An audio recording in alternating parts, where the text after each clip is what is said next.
Hello दोस्तों, welcome back to my channel knowledgeable brain. और आज हम इस वीडियो में बात करने वाले हैं जॉन डन की poem sweetest love I do not गो के बारे में। तो चलिए बिना टाइम वेस्ट करे वीडियो की शुरुआत करते हैं। दोस्तों, सबसे पहले बात करते हैं ऑथर की, जो कि है जॉन डन। जॉन डन का जन्म हुआ था 1572 में और उनकी डेथ हुई थी 1631 में। वो one of the greatest metaphysical poet रहे हैं इंग्लैंड के, जो कि जाने जाते हैं अपने विट, पैराडॉक्सेस और मेटाफिजिकल कॉन्सेप्ट के लिए।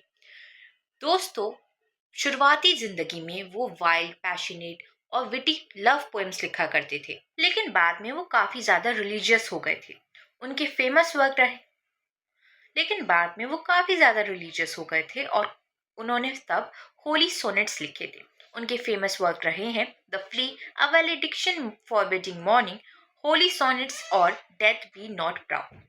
दोस्तों, जॉन डन अपने काम में जो उनका जो स्टाइल था वर्क का, उसमें वो इंटेंस इमोशन को कंबाइन किया करते थे इंटेलेक्चुअल आर्ग्यूमेंट के साथ, और साथ ही साइंस, रिलीजन, फिलॉसफी और लव को भी वो मेंशन किया करते थे। दोस्तों, sweetest love I do not गो का मूड और टोन को अब डिस्कस करते हैं। मूड इसकी टेंडर, रीअश्योरिंग, लविंग, फिलोसफिकल है। टोन कंफर्टिंग है, स्लाइटली प्लेफुल है, मतलब एक हंसी मजाक सा इस पोएम में देखने को मिलता है, लेकिन बाद में ये सीरियस हो जाती है और लव और मॉर्टेलिटी की बात करती है। इसकी राइमिंग स्कीम जो है ABBBCC है। इसमें टोटल 5 स्टेंजास हैं और इसका मीटर इनैबिक ट्रेटामीटर है। इस पोएम में आपको देखने को मिलेंगे थीम जैसे love and separation, time and mortality, reassurance in love और powerlessness of man versus fate, love as eternal union। दोस्तों, चलिए अब इस पोएम को हम अच्छे से समझते हैं। Sweetest love I do not go for weariness of thee. यहाँ पे स्पीकर बोल रहे हैं अपनी बिलव्ड से कि मैं तुम्हें इसलिए नहीं छोड़ के जा रहा हूँ कि मैं तुमसे बोर हो चुका हूँ। आगे कहते हैं, not in hope the world can show a fitter love for me. और फिर वो कहते हैं कि मैं तुम्हें इसलिए भी नहीं छोड़ कर जा रहा हूँ कि मुझे तुमसे कोई बेहतर मिल गया है। But since that I must die at last, this best to use myself in jest, thus by feigned deaths to die. यानी कि वो यहाँ पर बोल रहे हैं कि एक ना एक दिन तो सबको वैसे भी मरना है, तो मैं तुमसे इसलिए दूर हो रहा हूँ ताकि तुम्हें बाद में ज्यादा दर्द ना हो, इसलिए मैं तुमसे अभी दूर जा रहा हूँ। बेसिकली फर्स्ट टेंडर में स्पीकर ये कह रहे हैं अपनी बिलव्ड को कि मैं तुमसे इसलिए दूर नहीं जा रहा हूँ कि मैं तुमसे बोर हो चुका हूँ या मुझे कोई बेहतर मिल गया है, बल्कि मैं तुमसे इसलिए दूर जा रहा हूँ क्योंकि एक ना एक दिन सबको तो मरना ही है। इसलिए मैं एक प्रैक्टिस कर रहा हूँ कि मैं अपनी खुशियों से दूर जा रहा हूँ ताकि तुम्हें भी बाद में पेन ना हो। इस स्टेंजा में स्पीकर कहते हैं, yesternight the sun went hands and yet is here today। यानी कल रात भी सूरज चला गया था लेकिन आज फिर से वापस आ गया है। He had no desire, no sense, nor half of so short away। सूरज के पास तो कोई फीलिंग भी नहीं है, कोई लव भी नहीं है और उसका रास्ता भी बहुत लंबा है। लेकिन then fear not me, but believe that I shall make speed your journey, since I take more wings and spurs than he। तो तुम मुझे लेकर घबराना नहीं, मैं सूरज से भी ज्यादा जल्दी लौट आता हूँ, क्योंकि मेरे पास तो विंग्स भी है और मोटिवेशन भी है वापस आने का। वो मोटिवेशन हो तुम।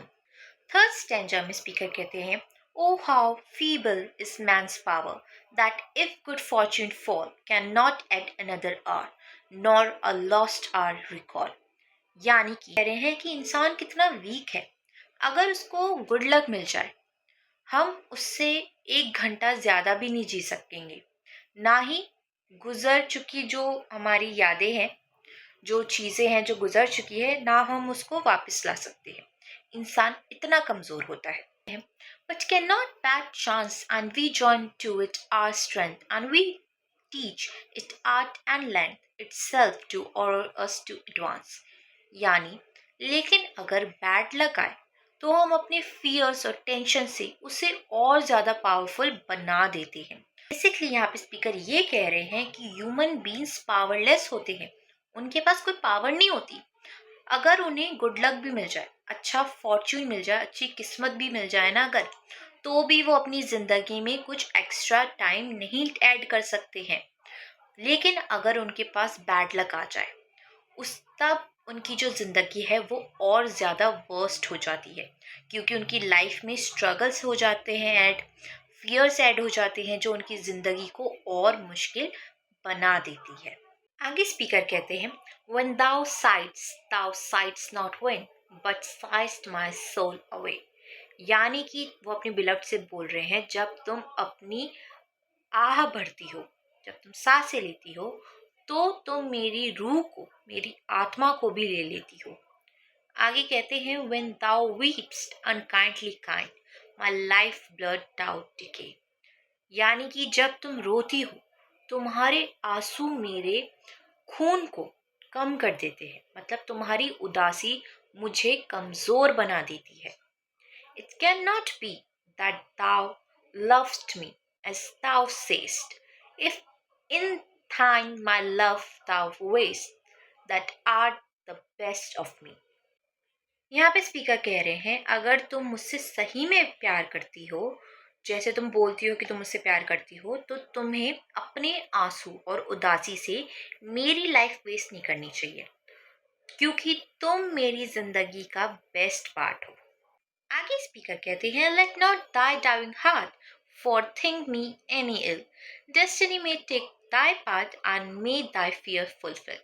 फिफ्थ स्टैंजा में स्पीकर ये कह रहे हैं, तुम्हारे दिल में जितनी भी बुरी बातें हैं ना, जो तुम इमेजिन करती हो, उन बातों को मुझ पर तो थोपो मत, क्योंकि हो सकता है जो किस्मत है, जो डेस्टिनी है, वो तुम्हारे इन बुरी बातों को, तुम्हारे डर को सच ना कर दे। आगे कहते हैं, but think that we are but turned aside to sleep, they who one another keep alive near parted be। यानी कि तुम ऐसे सोचो कि हम सिर्फ नींद लेने गए हैं, हम मरे नहीं हैं, हम बस सो रहे हैं। जो लवर्स एक दूसरे के प्यार से जीते हैं, वो कभी भी क्योंकि अलग नहीं हो सकते। दोस्तों, ओवरऑल जॉन डन जो है अपनी बिलव्ड को कंफर्ट कर रहे हैं। वो बोलते हैं कि जो दूरी है वो सिर्फ टेम्परेरी है, प्यार डेथ से भी बड़ा है, और जो सच्चे लवर्स हैं वो कभी अलग नहीं हो सकते। दोस्तों, आई होप आपको ये वीडियो समझ में आ गई हो, और वीडियोस देखने के लिए चैनल को लाइक करें, शेयर करें और सब्सक्राइब करना बिल्कुल ना भूलें। Thank you for watching this video.